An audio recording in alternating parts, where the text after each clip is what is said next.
Olá a todos. Hoje nós vamos falar aspectos relevantes da fisiologia do cafeeiro para iniciar o nosso curso de cafeicultura. A gente sempre começa, falar de uma cultura por alguns aspectos relevantes da sua fisiologia. A gente tem que conhecer os aspectos principais e mais relevantes da fisiologia da planta para conseguir fazer um manejo adequado. E é isso que nós vamos fazer hoje, né? Uma planta de café.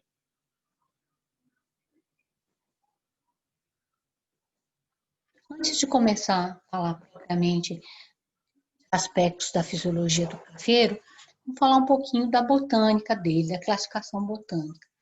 O café é uma dicotiledônea, de porte arbustil ou arbóreo. Existem plantas de café, do gênero Coffea, desde arbustos pequenos até grandes árvores.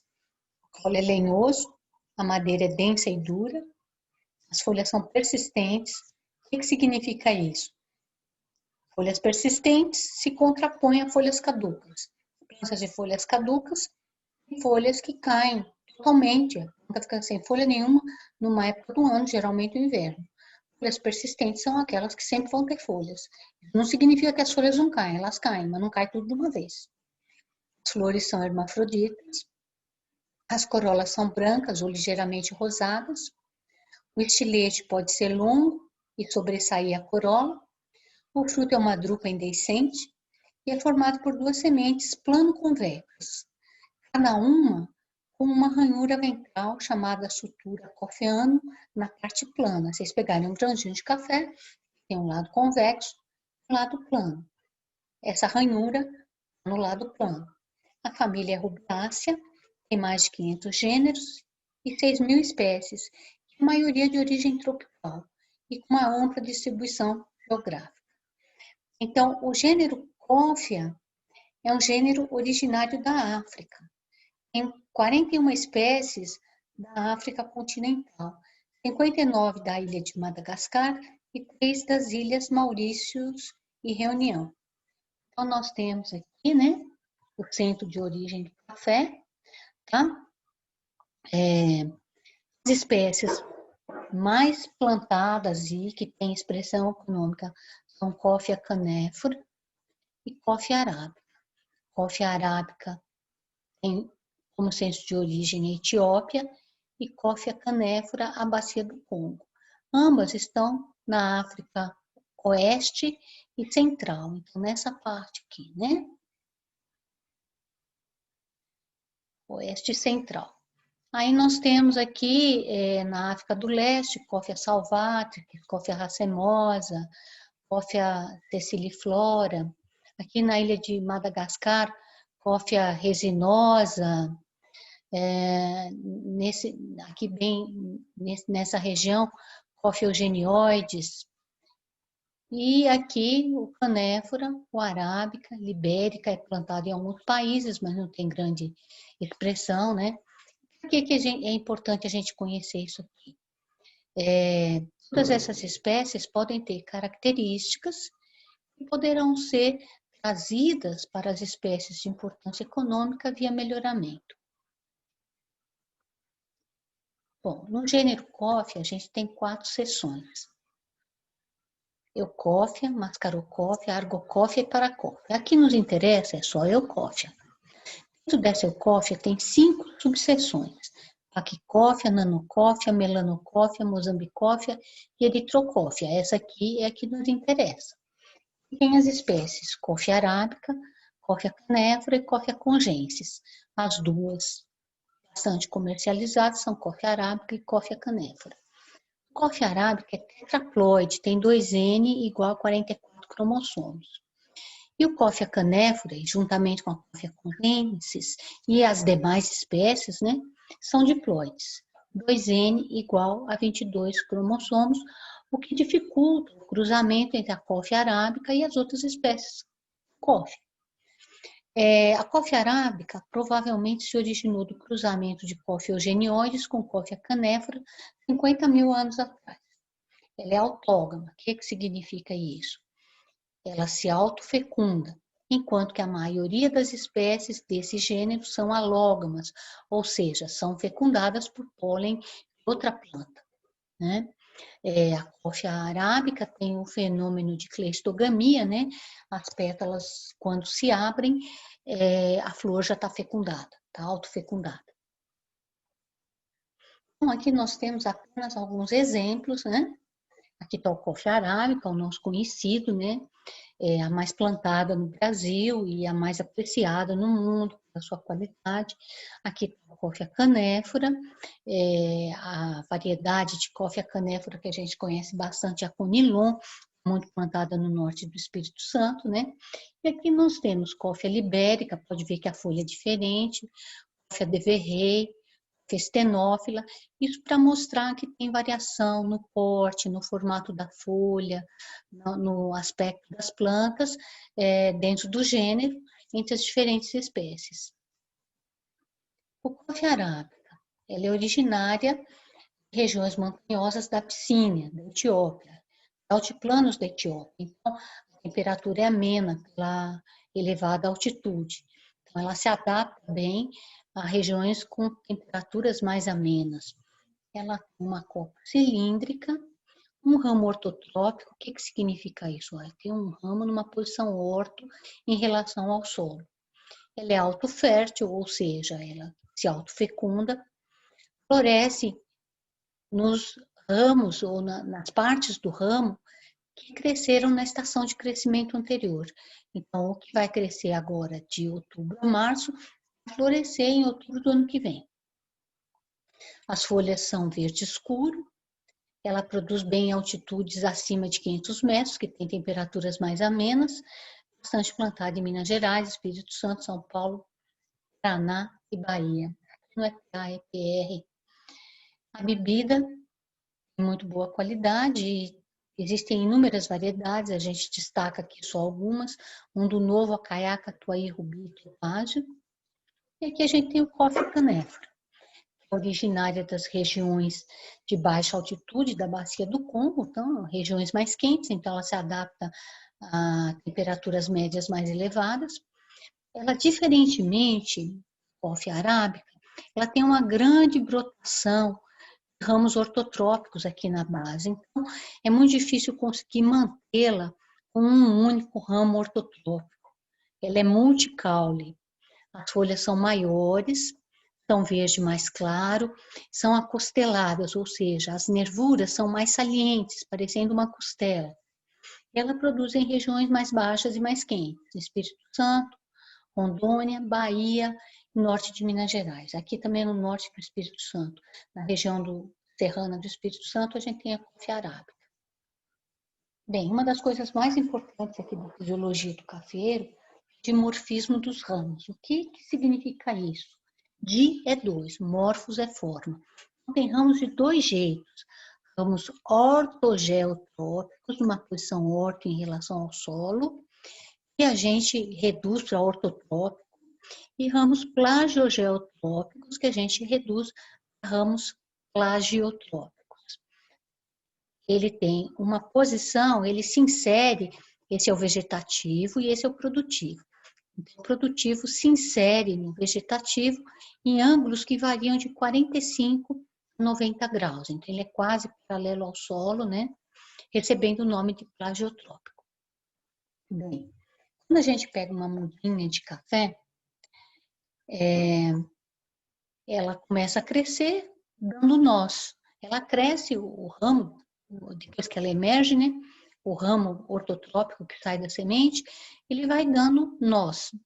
Em cada nó, tenho duas folhas alternas, uma para um lado, outra para o outro. E na axila dessas folhas eu tenho uma série de gemas. Por ser uma série, elas são chamadas gemas seriadas. Tá? Nos primeiros nós da plantinha nova de café, eu só tenho essas gemas aqui. Só tenho as seriadas na axila de cada folha. Do sétimo nó para frente, do sétimo ao décimo, começa a aparecer uma outra gema, que é a gema que deu origem a esse ramo aqui, esse ramo produtivo. ela é chamada de gema cabeça da série, ela é sozinha, é única e é maior. E ela dá um ramo produtivo aqui, um ramo plagiotrópico. Ela está representada aqui, ó, a gema representada aqui, gema cabeça da série. Dá um ramo plagiotrópico. Então, o ramo produtivo se origina dessa gema. E vejam bem, só tem duas, uma desse lado, outra desse lado, na axila de cada folha, em cada nó. Então, se eu quebrar esse ramo aqui, não vai aparecer outro ramo produtivo no lugar dele. Já essas gemas seriadas, que são uma série, se eu tirar a dominância apical dessa planta, se entrar muita luz aqui nesse caule, ou quando a planta está depauperada, elas brotam espontaneamente. Assim que elas brotam, elas já crescem verticalmente, porque aqui são ramos ortotrópicos. Esses ramos que saem aqui no meio crescem estiolados. E eles são muito vigorosos, são vegetativos. Então, eles são chamados de ramos ladrões, porque eles vão roubar água e nutrientes e vão crescer estiolados aqui no meio e não vão produzir adequadamente. Então, quando eles crescem aqui no meio, eles são indesejáveis, eles são chamados de ladrões. Bom, vamos pensar mais um pouquinho aqui no ramo produtivo. O ramo produtivo, ele também tem crescimento na forma de nós, novos nós. Tem um nó, outro nó, e folhas alternas também.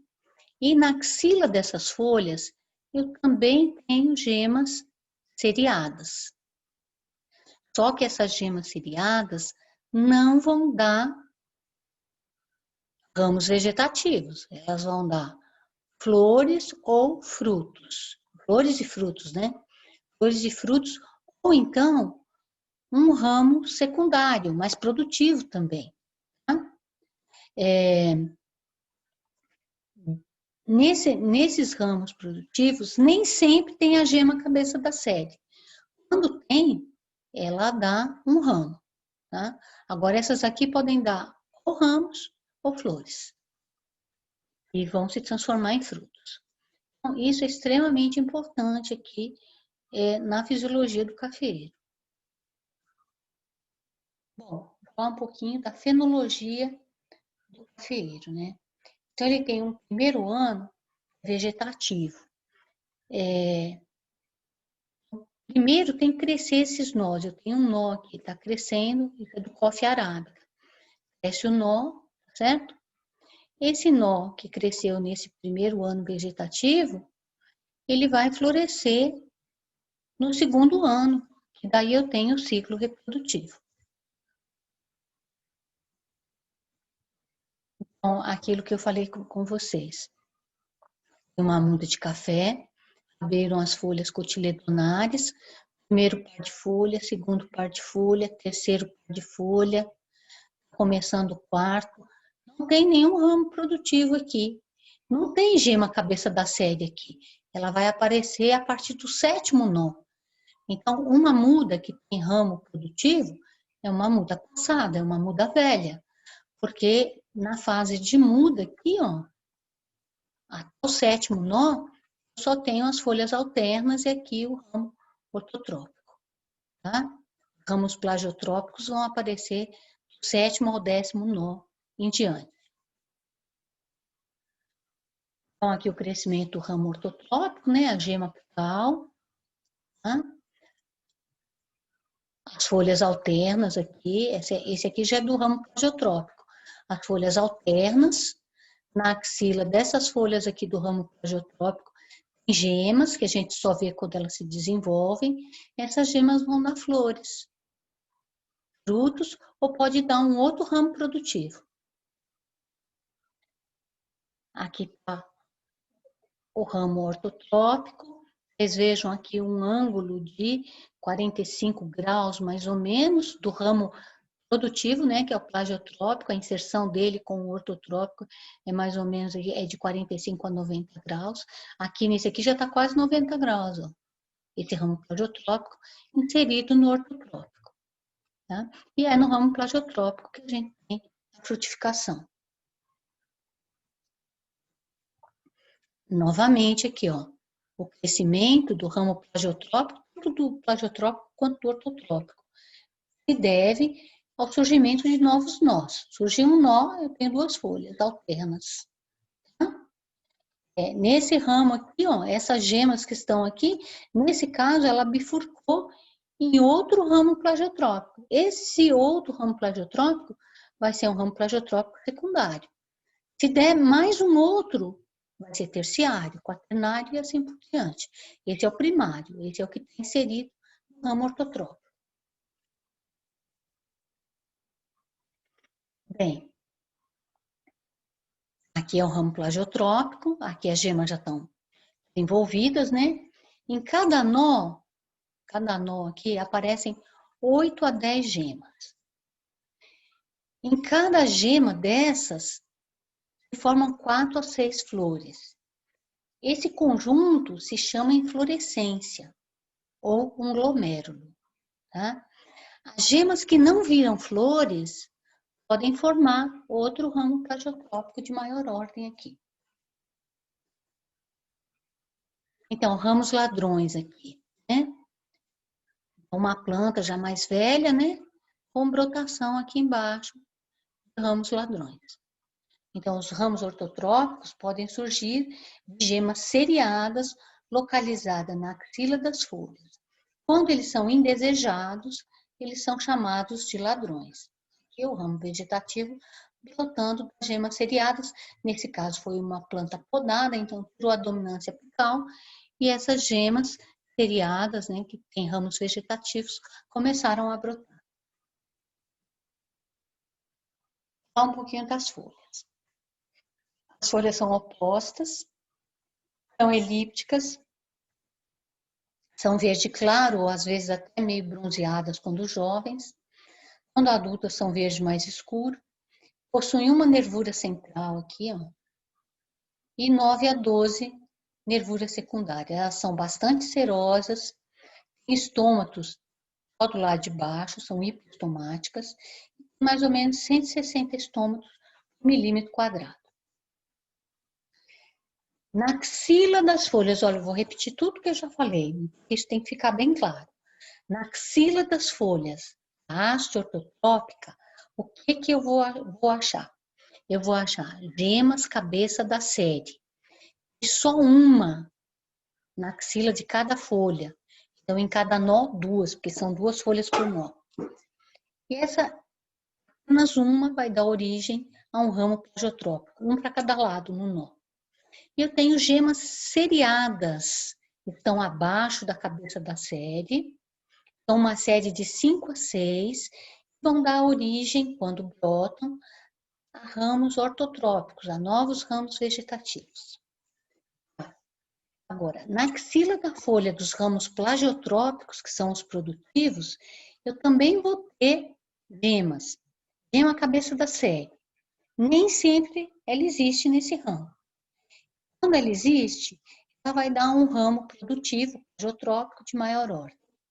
Gemas seriadas, essas sempre existem. São 4 a 5. E vão dar origem a flores ou ramos plagiotrópicos de maior ordem. Quando ela não vira uma flor, ela pode virar um ramo de maior ordem. Crescimento do caule, dos ramos e das folhas. Tanto caule, quanto ramos, quanto folhas, eles crescem rapidamente na estação quente e chuvosa, de outubro a março. E tem um crescimento lento na estação seca e fria, que vai de março a setembro. O aumento do número de folhas se relaciona à formação de nós, porque aparecem 2 em cada nó, tá? Principalmente os ramos produtivos. E o tamanho final dessa folha é afetado pela estação em que essa folha cresce e pelo sombreamento. Quando fica sombreada, a folha tende a ser maior, tende a ter maior área foliar. E quando a folha se desenvolve no inverno, o tamanho final dela, né, o tamanho adulto dela, é menor do que quando a folha se desenvolve no verão. Ocorre queda de folhas após a colheita, principalmente, e também com estação seca e altas temperaturas, ocorre queda de folhas, que é relacionada à redução na reserva de carboidratos dessas folhas.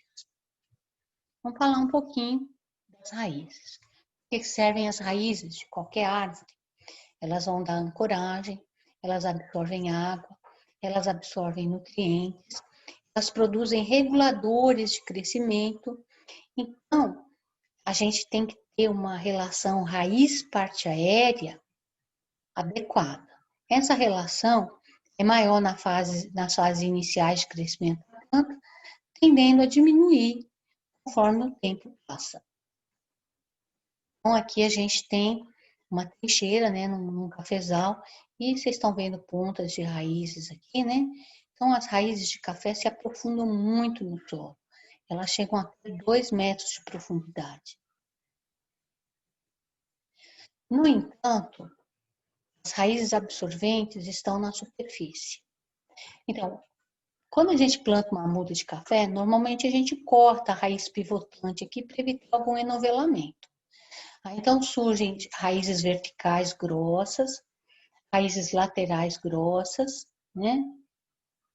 Raízes axiais grossas. Essas raízes grossas, elas vão servir para ancoragem e para buscar água.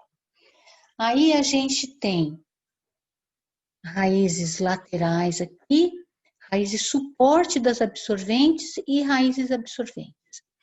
As raízes absorventes, elas são fininhas e branquinhas. Se a gente escarificar embaixo de uma planta de café, numa época chuvosa, a gente vai ver um monte de raizinha fininha. Essas raízes é que têm a maior importância para a absorção de nutrientes. Essas outras grossas, para ancoragem e para a busca de água lá embaixo. Outra coisa interessante é que o sistema radicular, ele costuma se desenvolver até a projeção da copa. Então, a maior concentração de raízes está nos primeiros 30 a 40 centímetros do solo, né, na projeção da copa. Raízes absorventes, na projeção da copa. É por essa razão que a gente também sempre tenta jogar o adubo aqui, na projeção da copa. Aqui uma raiz de cafeiro. Obviamente, quando a gente faz uma trincheira no campo, não fica igual naquele esquema desenhadinho. Até porque o cafeiro é uma planta muito plástica, se adapta muito ao ambiente e as próprias raízes se adaptam bastante.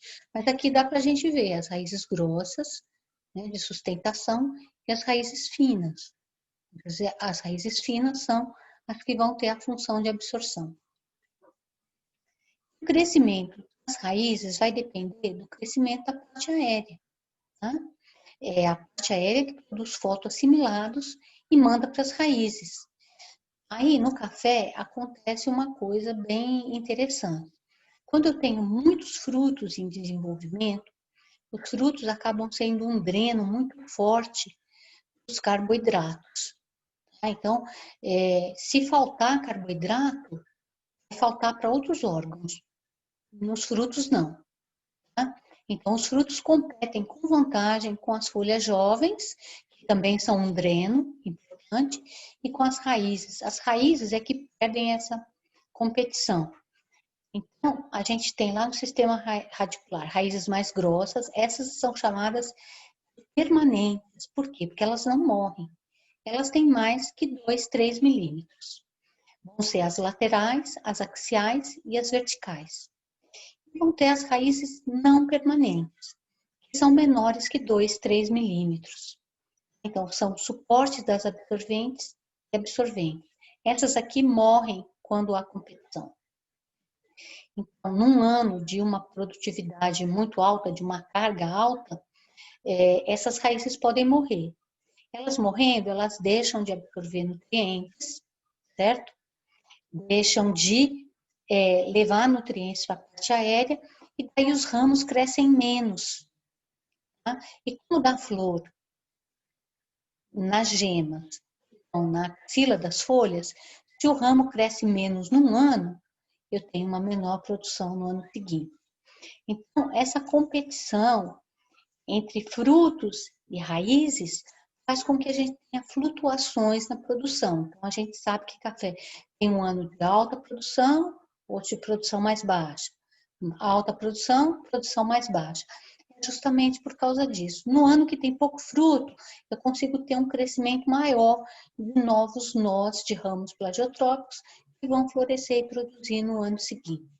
Obviamente, quanto mais bem cuidada estiver a planta, menor vai ser essa alternância. Então, se já existe essa competição e a planta está sob estresse, com falta d'água, com falta de nutriente, ela pode até morrer por essa competição acentuada dos frutos. As floradas, como é que elas são?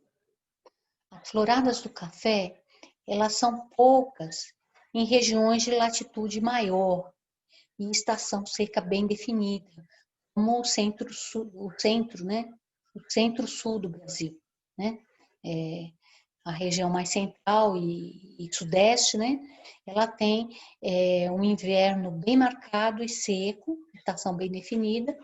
Então, nessas regiões, tem poucas floradas. Agora, existem muitas floradas em regiões de latitude mais baixa, região mais perto do Equador, e que são muito chuvosas durante todo o ano, como, por exemplo, Colômbia, Costa Rica. Eles têm temperaturas amenas pela altitude elevada, né? Mas elas são chuvosas o ano todo e tem inúmeras floradas. Então, a floração vai sofrer influência de fatores genéticos e ambientais que vão agir de maneira sinérgica. Vamos ver quais são as fases da floração aqui. Primeiro, a gente tem a iniciação floral. Depois, a gente tem o desenvolvimento do botão.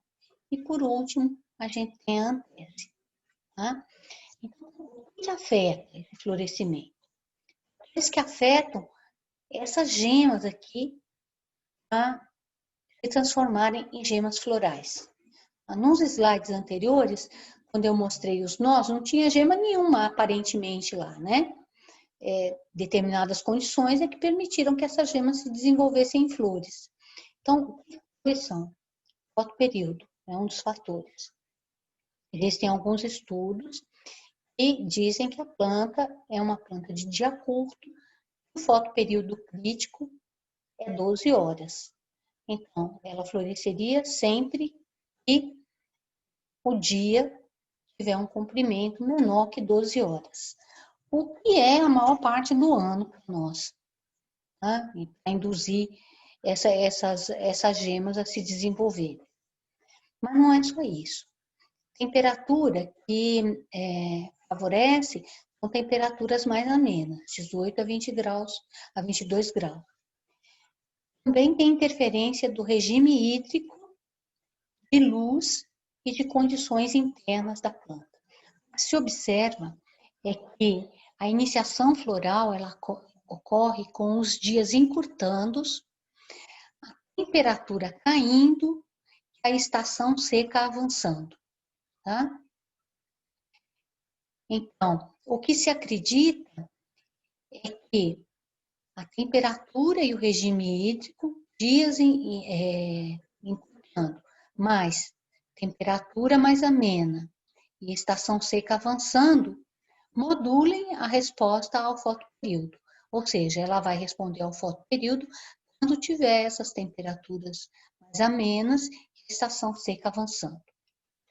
Em relação à luz, né? As plantas de sombra têm um menor estímulo a florescer. Café sombreado floresce menos que café a pleno sol.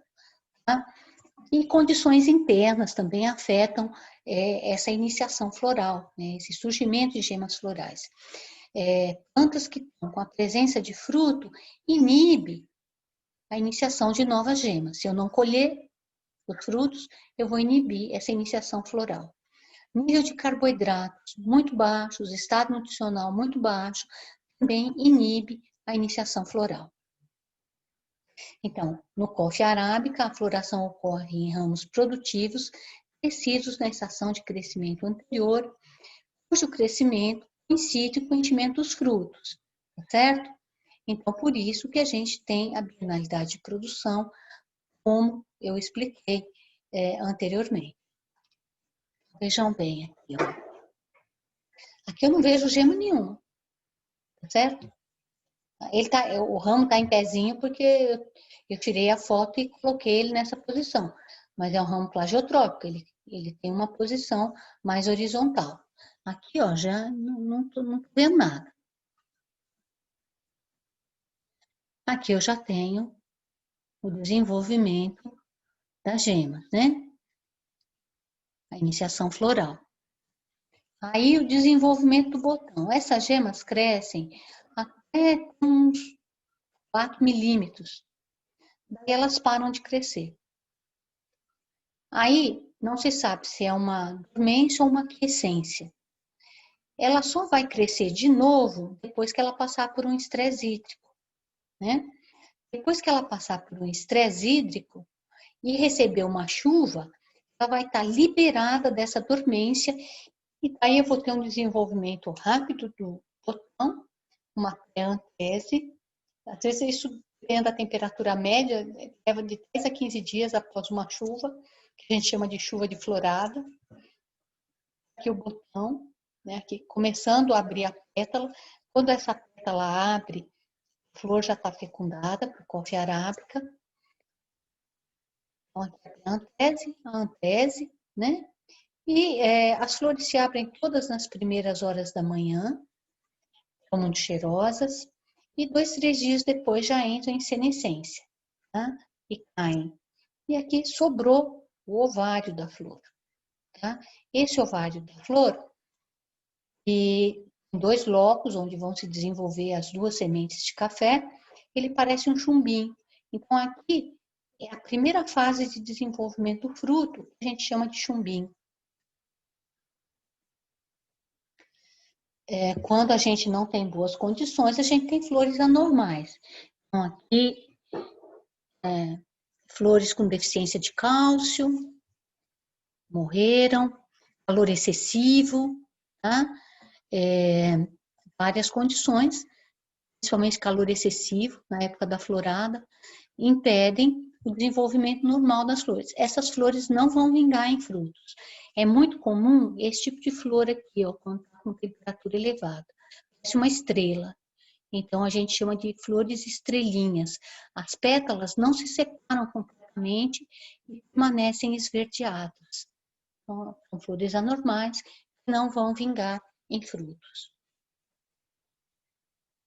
Vamos ver as flores aqui. Bom, então eu tenho um pedicelo aqui embaixo, que une a flor à inflorescência. Um cálicezinho, que não está dando para ver aqui, rudimentar. Eu tenho 5 pétalas. 1, 2, 3, 4, 5. Eu tenho 5 estames curtos, né? Cada um com uma antera. Aqui a antera, né? Aí eu tenho o pistilo.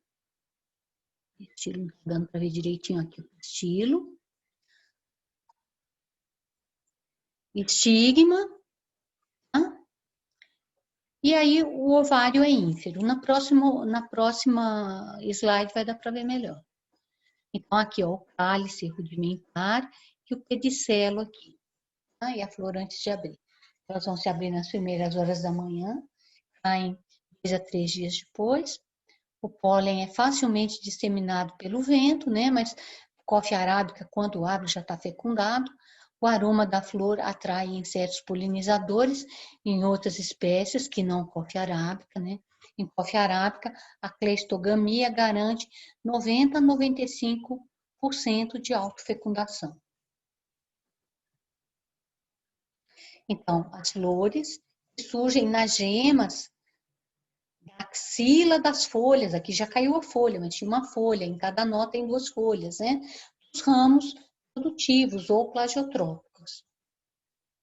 Aqui já temos a flor entrando em senescência, né? O chumbinho, formação do chumbinho aqui. É o primeiro estágio de desenvolvimento do fruto. Então, vejam bem, o que eu tinha dito anteriormente, várias coisas. Nessa folha menorzinha aqui, ela se desenvolveu no inverno, tá? E essas aqui se desenvolveram após o início do novo período de crescimento, a partir de outubro. Então, elas são maiores. E esse crescimento, a partir do outubro, da estação de crescimento, ele só vai florescer no ano seguinte. O que tinha crescido no ano anterior é que floresceu aqui. Tá? Vou falar um pouquinho dos frutos. Os frutos são chamados também de cerejas, são uma drupa globular ou ovoide. Eles têm de 10 a 15 por 11,5, 14,5 milímetros. Eles podem ser vermelhos ou amarelos. Na composição desses frutos, a gente tem carboidratos, principalmente glucose, ácidos graxos, palmítico, oleico, linoleico, esteárico, e compostos voláteis, que vão dar o aroma, álcoois, aldeídos, ésteres e cetonas. O desenvolvimento das flores dos frutos. Então, a gente tem aqui, ó, a iniciação da gema floral. Aí ela cresce até uns 3, 4 milímetros e para de crescer. Enquanto ela não passar por um período de estresse hídrico, ela não vai ser liberada da dormência. Então, passou por um estresse hídrico. Depois que passou por esse estresse hídrico, tem uma chuva ou uma irrigação, então tem um estímulo da chuva de florada, o desenvolvimento rápido desse botão floral e a antese. A partir da antese, né, 2, 3 dias depois, cai a flor, eu tenho o fruto chumbinho, ele fica nesse estágio por 40, 50 dias, e ele tem uma primeira expansão rápida, né? No final dessa primeira expansão rápida, a gente tem a formação de uma estrutura interna aqui, né? É o endocarpo, que a gente chama de pergaminho, delimitando daí o tamanho do grão. Aí depois eu tenho a granação, que é o acúmulo de massa seca aqui dentro, né? E por último, a maturação. Nos 2 meses finais ocorre a maturação. Nessa fase aqui, ó, depois da primeira expansão rápida, ele não aumenta muito de volume, mas ele está acumulando massa seca aqui dentro durante a granação. Na maturação, ele aumenta bastante de volume, tá? E muda de cor. Então, a gente vai ter o pericarpo, né? Que é a casca colorida, o mesocarpo, que é uma polpa açucarada, mucilaginosa, se a gente chupar um frutinho de café, ele é docinho, o endocarpo, que a gente chama também de pergaminho, e se forma no final dessa fase aqui, vai delimitar o tamanho do grão, né?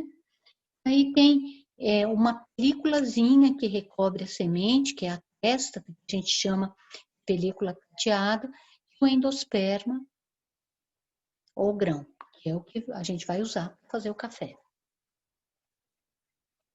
Formação do fruto do cafeeiro, então, os estágios dele. O primeiro aqui é o chumbinho. Não tem um crescimento aparente. Nessa fase está havendo muita divisão celular, tá? 50, 55 dias.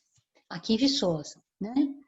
Varia com a temperatura média da região, com temperaturas médias mais elevadas, o ciclo encurta, com temperaturas médias um pouco mais baixas, o ciclo todo se alarga.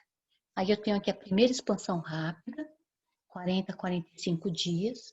Aqui eu tenho uma fase de crescimento suspenso, que não ocorre acúmulo de massa no fruto, né? 20, 25 dias. Aí eu tenho aqui a granação e, posteriormente, a maturação. É difícil saber quando terminou a granação e começou a maturação aqui. O total aqui vai dar 240 a 250 dias. Então, no chumbinho eu tenho pouco crescimento em tamanho e peso com muitas divisões celulares. Na primeira expansão rápida, eu tenho rápido crescimento em peso e volume, com um grande requerimento de água e também de nutrientes. Nós já vimos experimentalmente que a taxa de absorção de nutrientes é bastante elevada nessa primeira expansão rápida. tem aquele crescimento suspenso, né? Que não ocorre acúmulo de massa em torno de 20 dias. A granação, que vai encher o grão. Aqui eu tenho uma alta exigência de nutrientes e de água. E a maturação. Ocorrem várias reações e o pericarpo muda de cor. Nós temos aqui o fruto no final da primeira expansão rápida, né? Muita gente chama isso de chumbão também. E, novamente, eu vou lembrar que durante o ciclo reprodutivo, os frutos são os drenos preferenciais para os carboidratos e nutrientes minerais. Então, se faltar, vai faltar primeiro para a raiz, depois para os meristemas de crescimento vegetativo na copa e, por último, para o fruto. O fruto ganha a competição se houver falta. Aqui nós temos os frutos maduros, né? Aqui o pedaço está crescendo, que vai florescer no ano seguinte. Bem, pessoal, era esse o assunto que eu queria falar com vocês hoje. Por hoje a gente fica por aqui. Um bom estudo e até a próxima aula.